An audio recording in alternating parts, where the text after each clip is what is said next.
സൗദിക്കകത്ത് നിന്നും വിദേശത്തു നിന്നുമായി പുണ്യനഗരിയിൽ ഉംറക്കെത്തിയത് 28.8 ലക്ഷം വിശ്വാസികളാണെന്നാണ് ഔദ്യോഗികമായി അറിയിച്ചിട്ടുള്ളത്.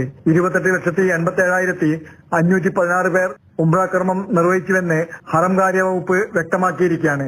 റബിയുൽ ആഖിർ 11 മുതൽ 12 വരെയുള്ള ദിവസങ്ങളിൽ മക്കയിലെ വിശുദ്ധ ഹറമിൽ നമസ്കാരങ്ങൾ നിർവഹിച്ചത് 41,97,055 വിശ്വാസികളാണ്. അതേസമയം വിശുദ്ധ കഅബാലയത്തിന്റെ ഭാഗമായ ഹിജ്ർ ഇസ്മായിലിൽ 22,786 വിശ്വാസികളാണ് നമസ്കാരം നിർവഹിച്ചത്. പ്രവാചക നഗരിയായ മദീനയിലെ മസ്ജിദ് നബവിയിൽ 50,88,179 മുസ്ലിങ്ങൾ നമസ്കരിച്ചു.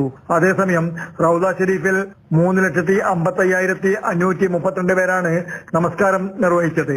4,78,403 പേർ പ്രവാചകൻ മുഹമ്മദ് നബിയും അനുചരന്മാരും അന്ത്യവിശ്രമം കൊള്ളുന്ന ഖബറിടങ്ങളിൽ സിയാറത്ത് നടത്തിയതായും ഹറം കാര്യാലയ വകുപ്പ് വ്യക്തമാക്കി. Mathrubhumi news, Mecca.